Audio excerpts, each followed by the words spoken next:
Desde que as sociedades existem, os humanos construíram monumentos e marcos incríveis dedicados a, outros humanos.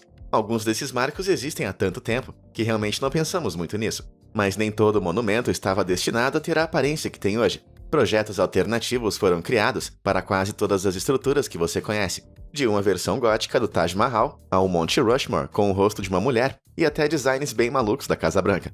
Não tá acreditando? Bom, prepare-se para deleitar seus olhos com algumas das maneiras mais ousadas, legais e malucas que marcos famosos ao redor do mundo poderiam ter sido. Um design ousado. A Feira Mundial é uma parte importante da história da arquitetura. Quando as cidades sediam esse evento, elas tendem a encomendar estruturas impressionantes e surpreendentes que redefinem seus horizontes. A Feira Mundial é responsável por pontos de referência como o Seattle Space Needle, o Atomium de Bruxelas e a enorme Guilhotina de Paris. Desculpa, eu quis dizer a Torre Eiffel. Embora quase tivesse sido uma versão gigante daquele infame aparelho de remoção de cabeças. Quando Paris conquistou a posição de anfitriã na Feira Mundial, em 1889, os franceses queriam comemorar a ocasião com um novo marco. Antes que o projeto da Torre de Gustave Eiffel fosse escolhido, no entanto, 700 outros projetos foram enviados para consideração. Um deles era um farol gigante, com mais de 300 metros de altura, feito de granito sólido. Seu designer afirmou que também apresentaria luzes tão brilhantes que quase todos em Paris seriam capazes de ler um jornal à noite. Imagina viver ao lado disso e tentar dormir um pouco. A Piste de Resistance, porém, foi esse projeto de uma enorme guilhotina, bem no centro de Paris. A guilhotina iria comemorar a Revolução Francesa, onde os franceses usavam esses dispositivos mortais para eliminar a família real e muitos membros da classe dominante. Embora nunca tenha sido revelado exatamente o quão alta essa guilhotina deveria ser, teria sido grande o suficiente para fazer a Estátua da Liberdade suar se ela entrasse em conflito com o povo francês. A Galinha do Capitólio. De muitas maneiras, o Capitólio está no coração da democracia americana. Abriga o Congresso há mais de 120 anos, que é o lugar onde os presidentes são empossados e onde as leis da nação são escritas. Mas mesmo assim, quase acabou virando um restaurante fast food de frango frito. Em 1972, Thomas Jefferson propôs que um concurso de arquitetura fosse realizado para decidir sobre o projeto do então edifício do Capitólio não construído. Jefferson era um arquiteto, então ele imaginou que poderia escolher um projeto que agradasse o seu amigo e primeiro presidente dos Estados Unidos, George Washington. Mas tinha um design que com certeza não impressionou, obra do arquiteto amador James Diamond. Embora o prédio em si não seja tão ruim, havia uma infeliz irregularidade bem no topo. Esse esboço destina-se a representar um catavento, e não era para ser uma galinha, é uma águia careca. O pássaro gigante de aparência estranha não impressionou Washington. E em 1793, eles seguiram o design de William Thornton, que eles achavam que expressava grandeza e beleza. Aqui está um fato curioso para você. Quando eles estavam decidindo qual seria o pássaro nacional da América, Benjamin Franklin defendeu o poderoso Peru. Então, por mais bobo que pareça, esse design de Diamond poderia ter sido bem pior. L'Éléphant de Triomphe.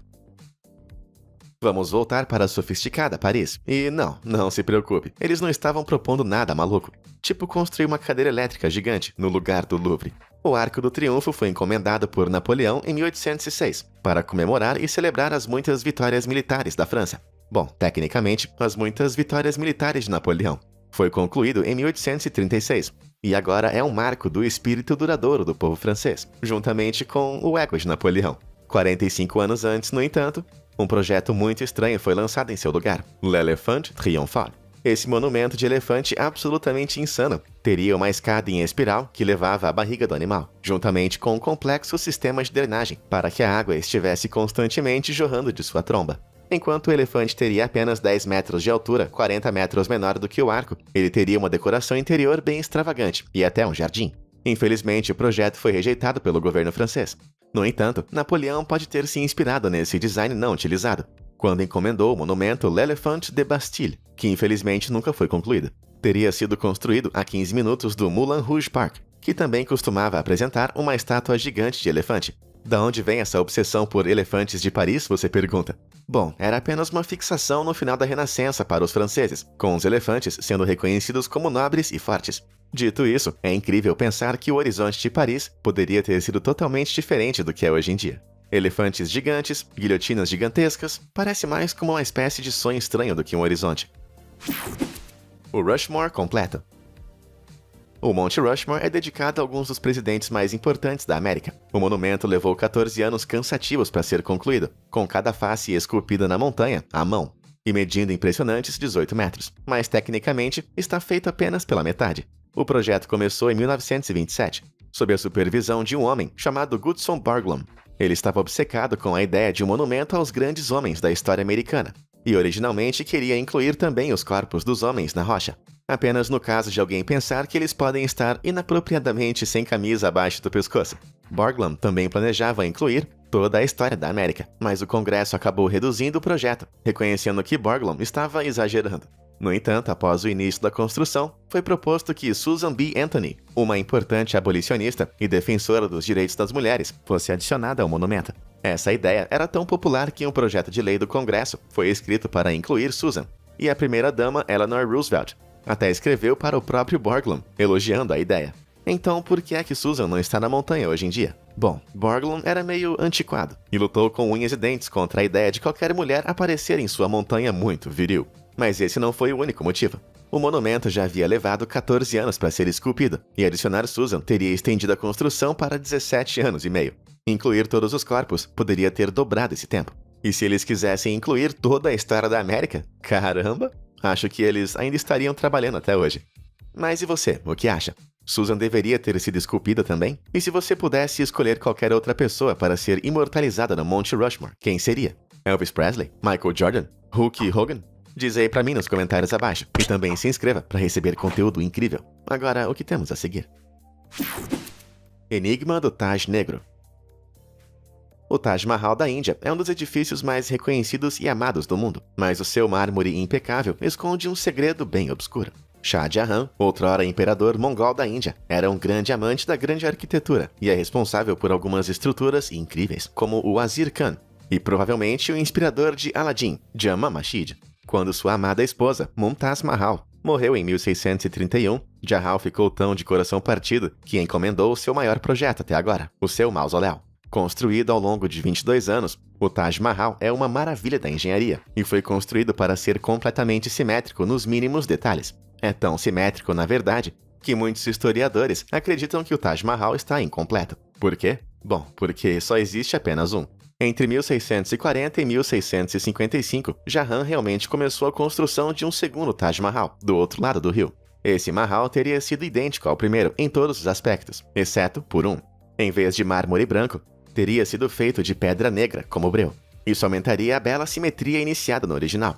E Jahan planejava ser enterrado no Taj Negro, em frente à sua esposa.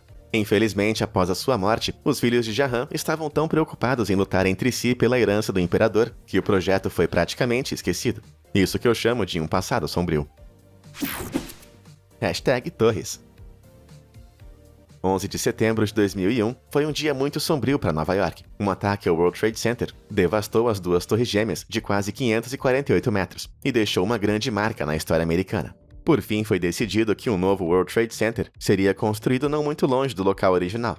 Enquanto o projeto do One World Trade Center, da SOM, ganhou a honra de ser construído, a competição foi acalorada e vários projetos alternativos foram propostos. A Foster & Partners, por exemplo, apresentou esse design imponente e horrível, que tem mais ângulos do que uma aula de geometria.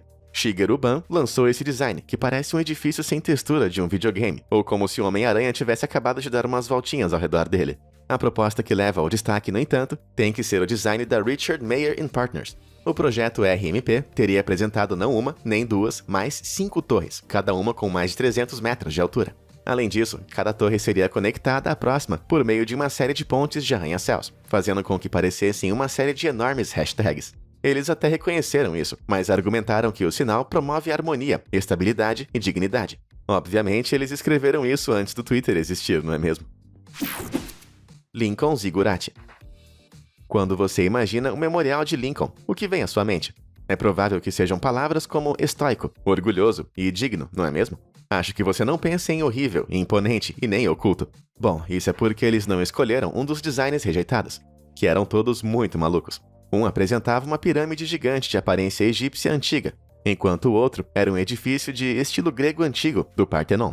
Uma verdadeira falta de originalidade em exibição aqui, pessoal. O melhor e mais assustador, no entanto, tem que ser isso aqui, o Lincoln Ziggurat. Os zigurates são pirâmides em camadas, feitas de grandes degraus, e traçam suas origens até a antiga Mesopotâmia. Elas também parecem um pouco ameaçadoras demais para o memorial. Imagina só uma estátua gigante de Lincoln empoleirada em cima disso, só olhando para você. Menos inspirador do que aterrorizante. O zigurate teria cerca de 30 metros de altura, mais ou menos a altura de um prédio de 9 andares, e teria uma entrada na base. O que estaria dentro nunca foi retratado. Eu imagino que seria uma câmara de sacrifício, onde você poderia oferecer o seu primogênito ao grão-senhor Lincoln. No final, eles foram com um memorial de Lincoln muito menos ostensivo que conhecemos hoje. Foi concluído em 30 de maio de 1922 e inaugurado pelo ex-presidente William Taft. Tenho certeza que ele se perguntou quando é que o seu memorial gigante seria construído. Desculpa, Taft, mas acho que ainda não. Ponte Mario Kart. A London Bridge é uma bela e icônica peça de arquitetura. Por mais de um século, tem sido um dos marcos mais duradouros e definidores de Londres. Mas essa aqui não é a London Bridge, é a Tower Bridge. Essa laje de concreto sem graça é a London Bridge. Mas não se sinta mal, confundir essas duas deve ser um dos erros mais comuns do mundo inteiro. No entanto, isso não iria acontecer com tanta frequência se a Tower Bridge tivesse outro projeto proposto. Essa proposta incrivelmente única de F.J. Palmer, do século XIX, se assemelha a uma extravagante figura de 8, mas parece que foi tirada direto de uma pista de Mario Kart. Então, supondo que você não tenha conchas vermelhas para enfrentar enquanto estiver atravessando essa coisa, como é que esse negócio funciona? Então, cada volta da ponte possui 2 seções retráteis de cada lado. Isso significa que, se um navio precisasse passar, uma seção poderia ser retraída. O navio poderia entrar no centro do loop, e então, uma vez que a primeira seção fosse substituída, a outra extremidade poderia ser retraída. Isso quer dizer que o navio poderia passar pela ponte, sem que o tráfego de pedestres parasse. Embora isso possa parecer bem incômodo, é muito mais atencioso com os usuários da estrada do que a ponte atual, que interrompe todo o tráfego sempre que o navio passa. Então, por que esse projeto foi rejeitado? Bom, é possível que tenha sido muito complexo. A Tower Bridge, que conhecemos hoje, levou 8 anos, 70 mil toneladas de concreto, 10 mil toneladas de aço e 432 trabalhadores em 5 empresas diferentes para construir. Mas é possível que a criação de 4 pontes deslizantes experimentais teria levado ainda mais tempo do que isso, embora isso seja apenas uma teoria. Mas e você? Por que acha que esse projeto não deu certo? Conta pra gente nos comentários. O golpe da liberdade. A Estátua da Liberdade é um dos símbolos americanos mais emblemáticos que existe. Mas e se eu disser que essa senhorita de 46 metros de altura não deveria encarnar a América? Na verdade, ela deveria representar o Egito. Quando o egocêntrico Auguste Bartholdi visitou o Egito em 1855, ele não ficou impressionado com as maravilhas do país. O que ele sentiu foi inveja. Ele deu uma olhada nas esculturas de Abu Simbel e achou justo ter uma estátua gigante no país também. Você acha que eu estou exagerando? Uma vez ele mesmo disse: os americanos acreditam que a liberdade ilumina o mundo. Na verdade, é minha genialidade. Caramba, eu tô surpreso que ele não tenha se confundido com uma daquelas esculturas gigantes, vendo o quanto seu ego subiu para sua cabeça. Então, Auguste começou a trabalhar, eventualmente projetando essa estátua chamada Egito Carregando a Luz para a Ásia. Era uma estátua de 26 metros de altura, de um fazendeiro egípcio em um pedestal de 15 metros de altura. Era para representar a industrialização do Egito, e tem uma aparência bem mais humilde do que a Estátua da Liberdade. Mas também teria um niqab brilhante na cabeça. Também deveria ficar no Canal de Suez, que o Egito havia acabado recentemente. O canal é de grande importância para o Egito, e ainda hoje, milhares de navios passam por ele todos os anos, rendendo ao país bilhões de dólares. Então, por que essa Senhora da Luz não está lá para recebê-los? Provavelmente porque o país teria que fazer um empréstimo com juros altíssimos, de mais de 1 bilhão de libras egípcias, para conseguir terminar o projeto. E também não queria pagar por uma nova estátua. Afinal de contas, eles já têm centenas. Muito irritado, Bartholdi rapidamente e preguiçosamente reaproveitou o design. A França o encomendou pelo equivalente de 6 milhões e 700 mil dólares, antes de presentear aos Estados Unidos, criando a Estátua da Liberdade, uma imitação ressentida de outro monumento, que hoje em dia é um símbolo de patriotismo. Lavagem da Casa Branca. A Casa Branca é um dos edifícios mais conhecidos e importantes dos Estados Unidos, e já foi o lar de 46 presidentes, e mais do que o dobro de cães presidenciais, sendo a sede do poder de uma das nações mais poderosas da história moderna. Faz sentido que houve bastante deliberação sobre esse projeto da Casa Branca, uma competição realizada e julgada por George Washington, que, como mencionamos antes, foi o primeiro presidente da história, acabou caindo no projeto do arquiteto irlandês chamado James Hoban. Não conte para Washington, mas Hoban modelou todo o projeto, baseado na Leinster House, em Dublin, a sua cidade natal. Havia vários projetos concorrentes que quase passaram, no entanto. Esse design quadrado foi enviado por Philip Hart, mas não foi considerado sofisticado ou elegante o bastante para Washington. Aqui vai uma sugestão de James Diamond, que você vai se lembrar pelo projeto rejeitado de Capitólio. É bem distinto, mas as escadas estão posicionadas muito sem jeito, longe da entrada do edifício. Pera um pouco aí, volta o vídeo. É sério, James? Larga a mão dessa ideia de galinha, cara. O fundador e futuro presidente Thomas Jefferson também era arquiteto e apresentou esse projeto influenciado pela arquitetura clássica europeia. Embora Jefferson não tenha ressentimentos por perder a competição, ele também não resistiu a fazer algumas atualizações na Casa Branca enquanto era presidente, como construir uma adega e instalar 2 banheiros no andar de cima. Acho que no final ele realmente acabou ganhando. Khalifa fluorescente. O Burj Khalifa atualmente se destaca como o arranha-céu mais alto do mundo, chegando a impressionantes 828 metros de altura e 140 andares. Mas se isso não for magnífico o bastante para você, o prédio quase teve uma capa. Em 2014, os designers OPN lançaram o que teria sido a maior instalação de arte do mundo. A grande ideia era embrulhar o Burj Khalifa, que mais uma vez devo enfatizar é o maior edifício do mundo, em um tecido super leve. A instalação deveria se chamar Exoburj, com o tecido imitando a própria fachada reflexiva do Burj Khalifa. De longe, o Khalifa, teoricamente, deveria refletir a paisagem urbana de Dubai, enquanto de perto era para refletir o espectador. Estruturas de suporte em forma de leque teriam caído em cascata, mantendo o material no lugar. Isso teria transformado o Burj Khalifa no espelho mais alto do mundo, que tenho certeza que todos os pássaros locais não teriam apreciado. Se o Burj Khalifa tem 828 metros de altura e uma largura de cerca de 170 metros, isso significaria que o véu seria igual a 22.637 metros quadrados de material. Isso é maior do que 2 quarteirões inteiros de Manhattan. Então, por que o Burj não se tornou um tubo gigante reflexivo? Bom, porque pode ter sido lançado em um momento ruim. Em 2014, a administração do Burj Khalifa anunciou que não podia nem manter o ar-condicionado e os elevadores funcionando. Então, dar ao edifício o maior véu de noiva do mundo provavelmente não estava no topo da lista de prioridades. O Santuário de Washington. O Monumento de Washington permanece hoje como um dos marcos mais duradouros, elegantes e simples da América. Nada de errado em ser simples, mas nem sempre foi destinada a ser tão discreta. Depois que o arquiteto Robert Mills ganhou um concurso para projetar um monumento em homenagem ao pai fundador da América, George Washington, ele foi à loucura. Sua proposta inicial de 1836 era uma estrutura enorme, quase religiosa. Na base havia um grande templo, de estilo clássico, com 76 metros de diâmetro e 30 metros de altura. Do centro iria emergir uma enorme coluna de 152 metros, com uma estátua de Washington montando uma carruagem puxada por cavalos sobre a estrada principal. Então, o que aconteceu? Então, a National Washington Monument Society, que organizou a competição, contou apenas com fundos públicos. Acontece que projetos ambiciosos, únicos e grandiosos, estimados em mais de $1 milhão, cerca de 30 milhões hoje em dia, não combinam muito com o financiamento público. A construção nem havia começado até 1848, 12 anos depois que Mills apresentou essa ideia. E em 1856, o dinheiro e o entusiasmo pelo projeto secaram totalmente. O monumento ficou inacabado, década após década, antes do Congresso ter que intervir em 1876, quase uma década após o início da competição. A essa altura, Mills havia morrido há muito tempo.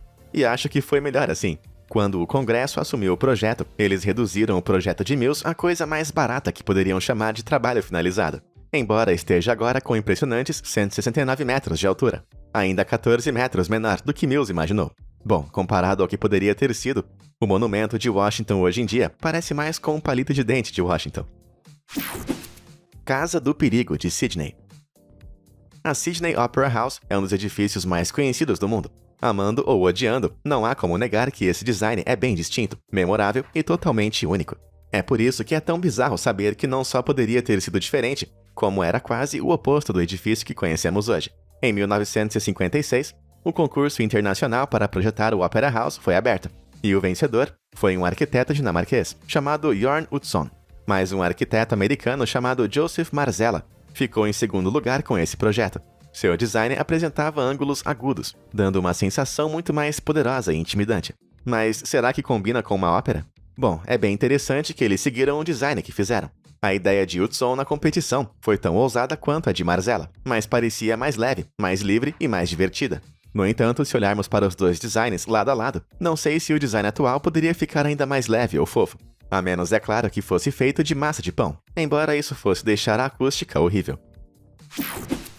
Vida sob vidro.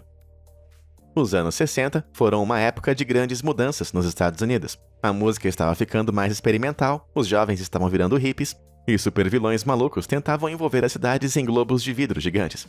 Não, eu não tô brincando. Conheça o excêntrico arquiteto R. Buckminster Fuller, que em 1960 teve uma ideia maluca para construir uma cúpula de vidro gigante sobre Manhattan.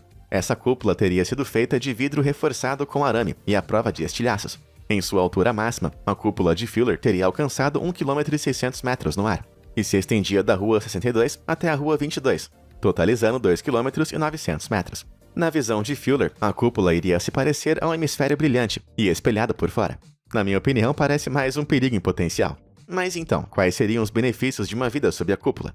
De acordo com Fuller, isso manteria as cidades com temperatura confortável e regulada durante todo o ano, economizando 80% com aquecimento. A cidade também não teria que pagar pela remoção de neve, com Fuller alegando que esse dinheiro se pagaria em 10 anos. Embora a matemática exata sobre esse custo seja desconhecida, hoje em dia, a cidade de Nova York paga $1.800.000 para cada 2,5 cm de neve que é removida. Mas para ser justo com Fuller, ele não era totalmente maluco. Em sua proposta, ele reconheceu que o projeto provavelmente não receberia financiamento, mas que seria uma excelente maneira de projetar cidades no futuro. Mas o que você acha? Gostaria de viver num aquário gigante? Diz aí nos comentários. Cristo Transportador. Desde que foi construído em 1931, o Cristo Redentor se tornou, sem dúvida, o marco mais reconhecido do Brasil. A estátua de quase 30 metros de altura é conhecida por seus braços abertos, que se estendem por 27 metros, quase o comprimento de 3 ônibus escolares. Por conta do posicionamento da estátua, parece que o Cristo está abrindo os braços, pronto para abraçar a cidade do Rio, que fica logo embaixo. Com certeza essa é uma obra sobre o amor e perdão de Cristo, não é mesmo? Na verdade, não. Originalmente, o Cristo estaria, na verdade, carregando um monte de coisas. A estátua foi encomendada por um grupo de brasileiros que temiam, após a Primeira Guerra Mundial, que o Brasil corresse o risco de se tornar uma nação menos temente a Deus. Eles viram a estátua como uma forma de recuperar o Rio em nome do cristianismo. O desenho original de Heitor da Silva Costa tinha Jesus carregando uma enorme cruz em uma mão e um globo na outra. Essa versão meio que fazia parecer que Cristo estivesse malhando os bíceps, e era meio bagunçada em comparação com o design final. Até mesmo as pessoas na época zombaram da maquete, apelidando de o Monumento de Cristo com uma bola. Heitor da Silva Costa eventualmente se uniu a um homem chamado Carlos Oswald, e juntos eles decidiram que o próprio Cristo deveria ser a cruz. Pensamento bem inspirado, embora eu goste de pensar que ele está apenas se preparando para o crowdsurfing mais catastrófico da história. É isso, uma pequena espiada em um mundo alternativo, onde Manhattan está debaixo de uma cúpula, onde existe uma galinha na Casa Branca, e o Monte Rushmore está inacabado. Mas qual foi o seu design favorito? Existe algum deles que você gostaria que tivesse sido construído em vez do que acabamos recebendo? Conta pra gente nos comentários abaixo. Muito obrigado por assistir e até a próxima!